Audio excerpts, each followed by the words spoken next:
What should we know about him? Well, thanks for having me. I think it's fair to say that Commissioner Carr, to soon be Chairman Carr, is a very thoughtful individual who knows the industry well, who knows the regulatory institution very well, knows the legal institution very well, and so be able to interact with all the different components and lead the agency in a direction that the new president has called for. He is somebody who likes to address an agenda, set an agenda, and then follows it very closely. So there won't be too many surprises from what he's talked about in the last number of months. Well, so who has the most to fear here potentially when it comes to this agenda? Is it legacy broadcast media? Is it big tech companies? Is it both? Well, I don't know if anyone has anything to fear per se, but I think that there are some sectors of the telecommunications industry that have some issues to answer for. If you mentioned the broadcast industry, it's not the broadcasters necessarily. It may be the networks, or it's actually the programming itself. 60 Minutes has come under assault for particular issues. Saturday Night Live has been because of certain practices that they did towards the end of the election cycle. So there are shows and programming that have raised issues for how the networks have addressed issues and the timing of those things. And it hasn't necessarily affected the broadcasters' stations themselves, but it does impact because that's where the FCC regulates. And in terms of, you mentioned big tech, I think that it's completely legitimate, and I've said this in the past, it's completely legitimate for the new president to want to examine if the industry is suffocating or quieting certain voices for political benefit, for their own intention to steer the conversation in a particular direction.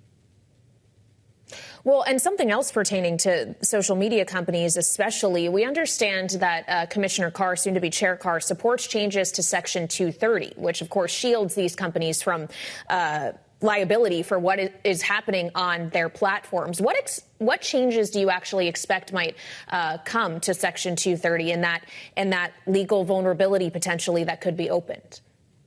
Well, I'm someone who actually worked on Section 230's creation, so it tells you a little bit of my age. But in fairness, I've advocated that Congress examine this, have an opportunity to potentially amend it if it so chooses. What Commissioner Carr, soon to be Chairman Carr, has indicated is that the agency has an opportunity to examine and define what those responsibilities are and what those obligations are under Section 230, and provide more definition to address some of the court cases that are out there.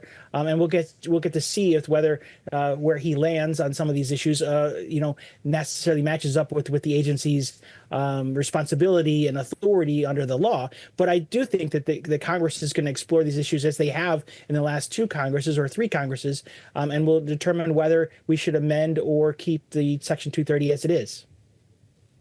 Well, and when we consider what those changes will mean to social media platforms, there's also a question of one platform in particular, which is X, which is owned by Elon Musk, who has a role in this incoming administration. They're not technically part of government, but tapped to lead this Department of Government Efficiency, obviously has a very close relationship with the president-elect and with Brendan Carr as well. And I wonder if you see potential for conflicts of interest arising here.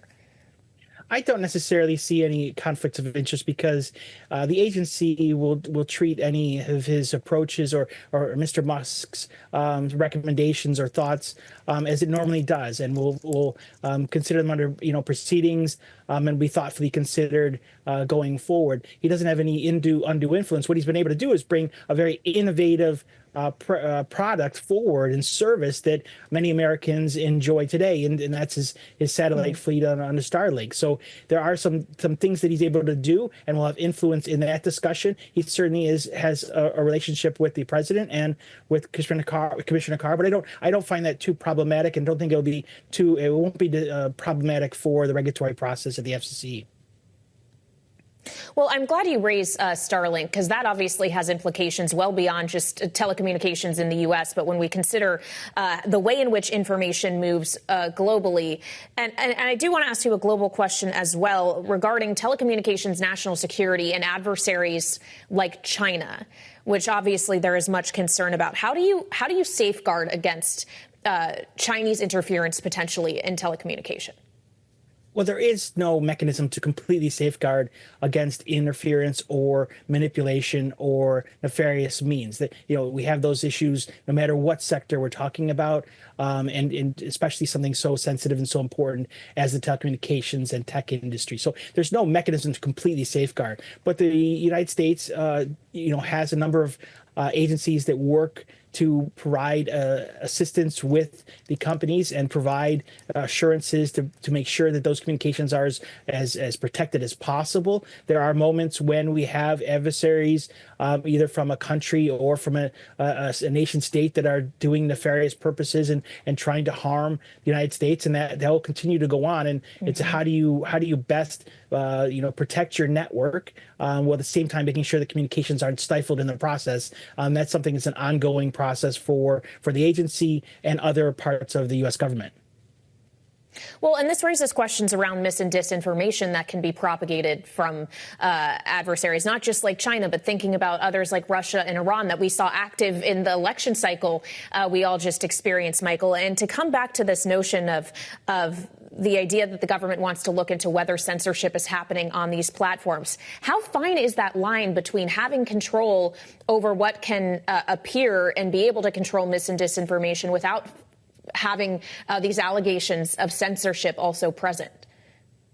Look, it is a tough role that U.S. tech, the social media companies have in trying to provide as much a platform for Americans and others to use and express their views, while at the same time trying to make sure that they're protecting individuals from harm, and making sure that the information is, as they get to decide under the statute, is their voice, and their opportunity and protections that they're provided under the First Amendment. So there are that line you describe is ongoing, and the Supreme Court has reviewed this recently in a number of decisions, and will continue to provide more guidance as we go forward, as it resolves certain court cases on some of these particular issues. But it's an opportunity for Congress to redefine that line. If it chooses not to, the agency is looking to see whether it can define some of those line issues under its authority, if it exists.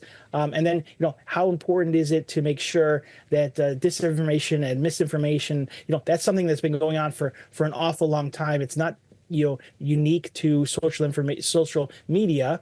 It's something that has existed for a long time, and we're just trying to figure out how do we best deal with that going forward.